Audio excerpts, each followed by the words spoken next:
Welcome to Blue Pen Blue Mark. आज हम फिर आपके ये बुक लेकर के आपके सामने हाजिर हैं। ये रेनबो क्लास 11th के लिए है, रेनबो 1 है। हम लोग ये जो चैप्टर था बिल्कुल लास्ट चैप्टर पे थे हम लोग, इसको हम लोग कर रहे हैं। ये चैप्टर लिखा गया है KR नारायणन के द्वारा, है ना। इसका नाम है exceptional role of newspaper in development. तो हम लोग पहले पढ़ते हैं इसको।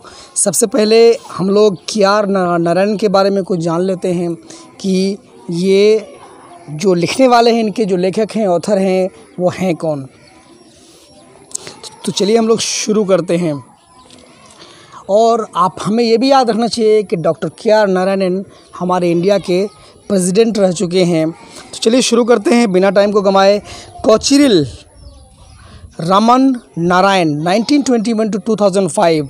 कहते हैं कि ये जो KR नारायण साहब हैं, इनका जन्म 1921 में हुआ था और 2005 में इनका इंतकाल, मतलब इनका देहांत हो गया था। The 10th president of India, ये भारत के 10वें राष्ट्रपति थे।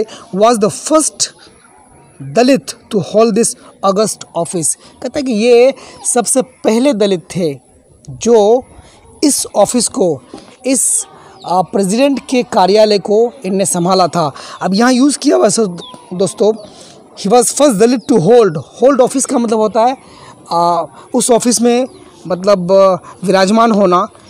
Hold this office, August office. What is the meaning of अगस्त? वैसे देखा जाए तो हम अगस्त एक महीने का नाम है, लेकिन अगस्त की अगर हम बात करें तो हम कह सकते हैं कि ये जिसको हम लोग कहते हैं प्रोफाउंडली, है ना, इसको बोलेंगे ऑनर्ड, बहुत ही ज़्यादा प्रतिष्ठित, या हम लोग बोलेंगे इसको अंग्रेज़ी में रिवर्ड, या सिंपली कहेंगे प्रभावशाली, प्रतापी या बड़ा महान।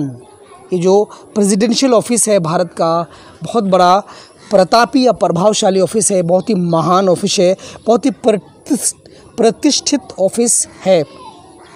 इसलिए हम इसको बोलते हैं प्रोफाउंडली ऑनर्ड। मतलब प्रोफाउंडली मतलब काफ़ी गहराई से, ऑनर्ड का मतलब होता है जो प्रतिष्ठित हो, जिसका ऑनर किया गया हो, जिसका इज्जत किया गया हो, जिसका आदर किया गया हो। ठीक है सर। तो वाज द फर्स्ट दलित, ये पहले दलित थे इस ऑफिस को धारण करने वाले। ऑन मैनी ओकेजन्स, बहुत सारे मौक़ों पर, अवसरों पर, used his discretionary powers as president and deviated from convention and precedent। हम लोग बात करते हैं कि on many occasions, बहुत सारे अवसरों पर he used, कौन used? Doctor KR Narayan used, वो इस्तेमाल करते थे his discretionary powers। अब रही बात कि व्हाट आर डिस्क्रेशनरी पावर्स, तो ऐसे पावर्स जो अपने इच्छा से लिए जाते हैं, उनको ये पावर मिले होते हैं, और वो पावर वो अपनी इच्छा से, अपने विवेक से कि क्या अच्छा होगा क्या बुरा होगा, उस हिसाब से जो फैसला लेता है, ऐसे पावर को हम लोग बोलते हैं डिस्क्रेशनरी पावर्स। इसको बोलते हैं हम लोग हिंदी में विवेकाधिकार या स्वेच्छा से निर्णय लेने का अधिकार, इसको बोलते हैं हम लोग डिस्क्रेशनरी पावर्स। तो कहते हैं कि बहुत सारे मौक़ों पर ये जो KR नारायणन हैं, वो क्या करते थे, वो अपने डिस्क्रेशनरी पावर्स का, जो स्वेच्छा से मिले हुए इनको अधिकार हैं, उनका वो इस्तेमाल करते थे, है ना। एज प्रेसिडेंट, जब वो प्रेसिडेंट थे, प्रेसिडेंट की हैसियत से, एंड डिवेटेड फ्रॉम कन्वेंशन, और वो परंपराओं से, कन्वेंशन का मतलब होता है परंपरा, और वो कहीं परंपराओं से दूर चले जाते थे, हट जाते थे, डेविएट हो जाते थे, विचलित हो जाते थे इन परंपराओं से। एंड प्रेसिडेंट्स, और प्रेसिडेंट बोलते हैं दोस्तों जो घटना पहले घट चुकी, मतलब जो घटना पहले घट चुकी है, उसको बोलते हैं प्रेसिडेंट मतलब वो घटना या वो उदाहरण जो पहले हमको मिल चुका है, लेकिन उससे पहले ऐसा कोई मिसाल उनको नहीं मिला था भारत को। वो क्या करते थे, अपने डिस्क्रेशनरी पावर्स का इस्तेमाल करते थे और परंपराओं से हटकर अपना काम करते थे, जो कि पहले ऐसा देखा नहीं गया था। A man of vast experience, ये जो KR नारायणन थे, एक वास्ट एक्सपीरियंस के मालिक थे, एक बहुत ही ज़्यादा इनको अनुभव था। He worked as London correspondent of social welfare weekly published by KM Munshi, taught at the Delhi School of Economics। A man of vast experience, he worked, वो काम कर चुके थे इससे पहले, किसकी हैसियत से काम कर चुके थे, London correspondent of social welfare weekly. कहता है कि एक सोशल वेलफेयर वीकली साप्ताहिक जो है, एक साप्ताहिक पत्रिका थी, इसका नाम था सोशल वेलफेयर वीकली, मीन्स सामाजिक कल्याण साप्ताहिक। एक पत्रिका थी जो निकलता था, उनके वो लंदन में करस्पॉन्डेंट हुआ करते थे, संवाददाता हुआ करते थे। और ये पत्रिका जो पब्लिश किया जाता था वो के.एम. मुंशी के द्वारा किया जाता था publish. Taught at Delhi school of economics, KR. Narayanan ने दिल्ली स्कूल ऑफ इकोनॉमिक्स में क्या किया था, पढ़ाया था। And served as the vice chancellor of the Jawaharlal Nehru university. और दिल्ली में स्थित जो JNU है, जवाहरलाल नेहरू यूनिवर्सिटी है, जो कि आप फिगर भी आप देख सकते हैं, है ना, जवाहरलाल नेहरू यूनिवर्सिटी है, वहाँ पर वो वाइस चांसलर VC के रूप में भी काम कर चुके हैं। He also served as ambassador to Japan, और जापान में वो भारत की तरफ से राजदूत भी रह चुके हैं। द यूनाइटेड किंगडम, UK में भी रह चुके हैं, Thailand, Turkey, People's Republic of China, इन जगहों पर, इन मुल्कों में, इन देशों में वो भारत की तरफ से क्या रह चुके हैं, एम्बेसडर, राजदूत रह चुके हैं। अब जो ये स्पीच है, ये उनका स्पीच है, exceptional role of newspaper in development. कहता है कि रोल ऑफ न्यूज़पेपर की बात हो रही है, मतलब समाचार पत्र का की भूमिका क्या है, उसका रोल क्या है, इस पर बात हो रही है। किस चीज़ में रोल क्या है, डेवलपमेंट में, विकास में, तरक्की में। तो तरक्की में जो समाचार पत्र हैं उनकी जो भूमिका है, और यही भूमिका नहीं, एक्सेप्शनल भूमिका, मतलब असाधारण, इसको हम लोग बोलते हैं विशेष भूमिका है। तो इसी टॉपिक पर exceptional role of newspaper in development taken from president K R. Narayan selected speech, ये जो लिया गया है के.आर. नारायण के चुने हुए स्पीचेस में से लिया गया है। वॉल्यूम 1, उसका वॉल्यूम 1 है, was delivered at the inauguration of the diamond jubilee celebrations of India's newspaper society on 8 अप्रैल 1999। और ये जो स्पीच है के.आर. नारायण के द्वारा दिया गया था, कहाँ दिया गया था, है ना, सिल्वर डायमंड जुबली सेलिब्रेशंस में, इंडियाज़ न्यूज़पेपर सोसाइटी, भारतीय समाचार जो पत्र है उसका एक सोसाइटी था, उस पर 8 अप्रैल 1999 को ये स्पीच उनके द्वारा दिया गया था। The speech is important for raising fundamental questions about the role of media। कहते ये जो स्पीच है काफ़ी इंपॉर्टेंट है, काफ़ी महत्व रखता है, क्या करने के लिए, फॉर रेजिंग फंडामेंटल क्वेश्चंस, जो क्या करता है, फंडामेंटल बेसिक क्वेश्चंस को, बेसिक प्रश्नों को, ये जो मौलिक जो प्रश्न हैं, सवाल हैं, उनको, बुनियादी सवालों को क्या करता है, रेज करता है, उठाता है। किसके बारे में, about the role of media, media के भूमिका के बारे में, मीडिया जो प्रेस है उसकी क्या भूमिका है, क्या रोल है, उसके बारे में। बात आपको समझ में आ रही है? चलिए हम लोग, तो ये आपने देखा डॉक्टर के.आर. नारायण के बारे में कि वो क्या करते थे, कहाँ कहाँ उन्होंने पढ़ाया था, क्या क्या किया था, कितने कैसे इंसान थे, वगैरह वगैरह। अब हम बात करते हैं टॉपिक के बारे में। टॉपिक हम लोग पॉइंट नंबर 1 से शुरू करते हैं, exceptional role of newspaper in development. Definitely अगर देखा जाए तो न्यूज़पेपर ही है जिसका रोल डेवलपमेंट, कंट्री के डेवलपमेंट में बहुत बड़ा होता है, क्योंकि ये न्यूज़पेपर घर घर पहुंचता है, उसमें जो चीज़ें छपती हैं, लोग, हर परिवार उसको पढ़ता है। तो उससे पढ़कर अगर वो सही चीज़ें लिखता है, अगर वो बेईमानी नहीं करता है, सही चीज़ें अगर लोगों तक पहुंचाता है, तो कहते हैं कि विकास जो है उस क्षेत्र का, उस देश का जो विकास है पूरी तरह से काफ़ी असाधारण तरीके से, है ना, वो लोगों को प्रभावित करता है और लोगों के विकास को भी क्या करता है, विकसित करने में बहुत बड़ा भूमिका, बहुत असाधारण भूमिका निभाता है। Point number 1, I am very happy to inaugurate the Diamond Jubilee celebrations of the Indian Newspaper Society।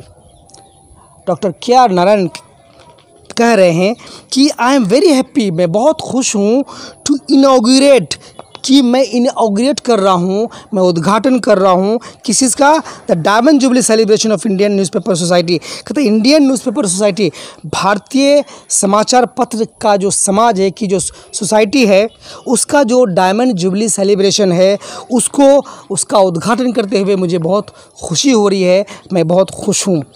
दोस्तों मैं आपको यहाँ एक बात बताता चलूँ कि ये जो डायमंड जुबली सेलिब्रेशन है, ये होता क्या है। डायमंड जुबली सेलिब्रेशन हर साल में जो एक साल घूम कर के आता है, हम बर्थडे मनाते हैं, कोई चीज़ शुरू होता है तो एक साल फिर घूम कर के आता है वहाँ पर, तो उसका बर्थडे बनता है। तो इसी तरह से जो साल साल घूमता जब 60 ईयर्स पूरा हो जाता है, 60 साल जब पूरा हो जाता है, तब डायमंड जुबली सेलिब्रेशन मनाया जाता है। तो इंडियन न्यूज़पेपर सोसाइटी का ये 60वां साल था, 60वां एनिवर्सरी था, है ना, जिसका उद्घाटन करने के लिए डॉक्टर के.आर. नारायणन पहुँचे थे। तो चलिए थोड़ा सा हम देख लेते हैं कि ये जो हम लोग सेलिब्रेशन करते हैं ये कितने तरह का होता है। सबसे पहले आती है 25 साल पर जो उत्सव मनाया जाता है, 25 साल का अगर कोई चीज़ हो जाता है उसको मनाया जाता है तो हम उसको बोलते हैं सिल्वर जुबली सेलिब्रेशंस। और अगर यही 50 साल का हो जाता है तो उसको हम लोग बोलते हैं गोल्डन जुबली सेलिब्रेशंस। और ये 60 साल का हो जाए तो इसको हम लोग बोलते हैं diamond jubilee celebrations. Silver jubilee, golden jubilee, diamond jubilee, मतलब 25 साल, 50 साल, 60 साल। आगे भी है ब्लू सैफायर सेलिब्रेशंस या जुबली, ये 65 ईयर्स पे मनाया जाता है। फिर बात आती है 70 ईयर्स को, जिसको हम लोग बोलते हैं प्लैटिनम जुबली। फिर 100 ईयर्स, और भी बहुत सारे होते हैं, लेकिन 100 ईयर्स को हम लोग बोलते हैं सेंटेनियल या सेंटिनरी। हम लोग इसको सेंचुरी भी बोलते हैं, बट यहाँ हम लोग बोलेंगे अगर कोई उत्सव मनाया जाता है 100 साल के बाद, 100 साल जब किसी चीज़ का पूरा हो जाता है तो हम उसको बोलते हैं सेंटेनियल या सेंटिनरी। क्लियर है? चलिए, तो डॉक्टर के.आर. जो नारायणन हैं वो पहुँचे थे 60वें एनिवर्सरी को सेलिब्रेट करने के लिए, मतलब उसका उद्घाटन करने के लिए। I thought the occasion is much too important for it to go without at least a few words from me. इस सेंटेंस को थोड़ा ध्यान से हमको देखने की ज़रूरत है। आई थॉट, मैंने सोचा कि the occasion is much too important for it to go. देखिए यहाँ इस्तेमाल हुआ जो है TOO, फिर समथिंग, फिर टू। जैसे अगर मैं कहूँ कि वो इतना कमज़ोर है कि चल नहीं सकता, तो हम बोलेंगे he is too weak to walk, मतलब वो इतना कमज़ोर है कि वो चल नहीं सकता। तो वही यहाँ टू इम्पॉर्टेंट, इतना इम्पॉर्टेंट है कि without at least a few words from me, without at least, कम से कम, अ फ्यू वर्ड्स, कुछ शब्द, फ्रॉम मी, मेरी तरफ से कुछ शब्द, कम से कम कुछ शब्द के बिना ये जो ओकेज़न है, ये जो मौका है, इतना इम्पॉर्टेंट है कि मेरे कुछ शब्दों के बिना जा नहीं सकता। मतलब हमको इसमें कुछ न कुछ शब्द कहना है, हम कहेंगे तो हाँ ये अच्छी बात होगी। कौन कह रहे? Doctor KR. नारायणन कह रहे। Okay, not that they are going to be of any special significance, ऐसा भी नहीं है, not that they are going to be, कि वो जो मेरे वर्ड्स हैं वो होने जा रहे हैं, क्या होने जा रहे हैं? ऑफ एनी स्पेशल सिग्निफिकेंस, कि मेरे वर्ड्स का कोई स्पेशल महत्व होगा, ऐसा कुछ नहीं होने जा रहा है। लेकिन मैं इस ओकेज़न पे मेरे कुछ वर्ड्स हैं जो मैं कुछ कहना चाहता हूँ। पहला पॉइंट क्लियर हो गया। दूसरा पॉइंट बोल रहा है the Indian newspaper society was born out of exigencies of war. कहते हैं कि इंडियन न्यूज़पेपर जो सोसाइटी है वाज बोर्न, इसका जन्म हुआ था, कहाँ से जन्म हुआ था? Of the exigencies of war, युद्ध की अनिवार्यताओं से हुआ था। एक्सीजेंसीज मतलब मजबूरियों से, मतलब युद्ध करना नहीं चाहते लेकिन युद्ध थोपा जाए, जब युद्ध करने की मजबूरी हो जाए, अनिवार्यता हो जाए, इसी को बोलते हैं हम लोग एक्सीजेंसी। तो एक्सीजेंसीज ऑफ वार, तो जब युद्ध की अनिवार्यता बढ़ जाए तो उसी से कट करके वहीं से क्या हुआ? इंडियन न्यूज़पेपर सोसाइटी का जन्म हुआ। फाइटिंग फॉर न्यूज़ प्रिंट, और ये संघर्ष करता रहा, लड़ता रहा, किसके लिए? न्यूज़ प्रिंट के लिए, मतलब लिखने के लिए। लेकिन it has become a champion of the freedom for the press in India. कहता है कि आज ये कौन? न्यूज़पेपर, इंडियन न्यूज़पेपर सोसाइटी आज एक चैम्पियन हो चुका है, एक रक्षक हो चुका है, एक समर्थक हो चुका है। किसका हो चुका है? Of the freedom of press in India. Bharat में प्रेस की फ्रीडम का एक समर्थक है, एक बहुत बड़ा रक्षक बन चुका है। कौन? यही द इंडियन न्यूज़पेपर सोसाइटी। इसके बारे में कौन कह रहे? के.आर. नारायणन कह रहे। कहानी आपको समझ में आ रही है? चलिए अब बात कर रहे the Indian press has had a very glorious beginning and career. कहता है कि इंडियन प्रेस जो है, भारतीय जो प्रेस है, वो उसका बहुत बड़ा शानदार बिगिनिंग रहा है, काफ़ी शानदार शुरुआत रही है और इसका करियर भी बहुत शानदार रहा है। आई रिकॉल दैट राजा राम मोहन राय, मैं रिकॉल करता हूँ, मैं याद करता हूँ कि जब राजा राम मोहन राय, जिसको father of the Indian renaissance कहा जाता है, जिनको राजा राम मोहन राय को क्या पुनर्जागरण, भारतीय पुनर्जागरण का, रेनेसेंस का मतलब होता है पुनर्जागरण, दोबारा शुरू करना किसी चीज़ को, भारतीय पुनर्जागरण का पिता कहा जाता है। किसको? राजा राम मोहन राय को। हैड वंस सेड, राजा राम मोहन राय ने एक बार कहा था, the press is the vehicle of intelligence. कहते हैं कि ये जो प्रेस है, ये जो मीडिया है, ये क्या है? एक बुद्धि का एक, है ना, इंटेलिजेंस का एक क्या है? व्हीकल है, सवारी है, गाड़ी है। Today it spreads intelligence among the masses. आज यही मीडिया, यही प्रिंट में, यही जो प्रेस है आज क्या कर रहा है? स्प्रेड कर रहा है, फैला रहा है। क्या फैला रहा है? इंटेलिजेंस फैला रहा है, बुद्धि बांट रहा है, लोगों में समझ डाल रहा है। अमंग द मासेस, किसके बीच में? पब्लिक के बीच में, लोगों के बीच में, कॉमन लोगों के बीच में। मासेस माने पब्लिक, कॉमन लोग।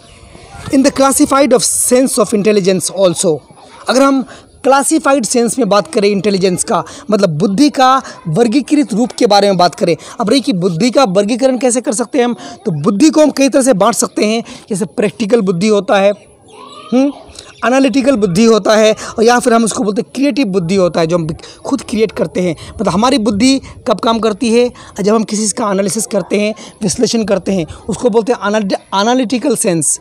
क्लियर है? अब एक होता है क्रिएटिव सेंस, हम किसी चीज़ को देखकर हमारे अंदर खुद से खुद कोई चीज़ बन जाता है, उसका सृजन हो जाता है, तो सृजनात्मक बुद्धि इसको हम लोग कहते हैं। और एक होता है प्रैक्टिकल बुद्धि, जो हमको प्रैक्टिस से जितना हम सीखते हैं दुनिया में, उससे जो हमको बुद्धि उत्पन्न होती है, that is called practical sense या प्रैक्टिकल विजडम या प्रैक्टिकल इंटेलिजेंस। क्लियर है? तो वही ये क्या नारायण कह रहे हैं कि the classified sense of the intelligence also, कहता है कि बुद्धि का, इंटेलिजेंस का जो क्लासिफाइड वर्गीकृत जो रूप है, उसको भी काफ़ी इस प्रेस ने, इस मीडिया ने प्रभावित किया है।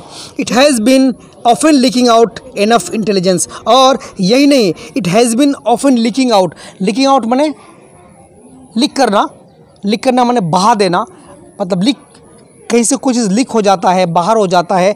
तो ये मीडिया, ये जो प्रेस है, ये जो मीडिया है, क्या कर रही है ना, इंटेलिजेंस को, इन्फॉर्मेशन को, अगर लोगों तक इन्फॉर्मेशन पहुंचेगा तो वो उसको यूज़ करेंगे, उनकी बुद्धि बढ़ेगी, उनकी समझ बढ़ेगी। तो यही कह रहे हैं ना, इन्फॉर्मेशन देना मतलब इंटेलिजेंस देना। तो कहने का मतलब है कि ये जो मीडिया है आज क्या कर रही है? लीकिंग आउट कर रही है, देती आ रही है। किसको? हैज़ बिन लीकिंग आउट, मतलब देती आ रही है। काम लगातार जारी है, जहाँ से शुरू हुआ है तब से लेकर अब तक ये काम जारी है। आउट इनफ इंटेलिजेंस, काफ़ी, बहुत सारा ये बुद्धि, बहुत सारा खबर, बहुत सारा इन्फॉर्मेशन इनने मासेस को, पब्लिक को अब तक लीक आउट कर दिया है, पहुँचा दिया है, दे दिया है।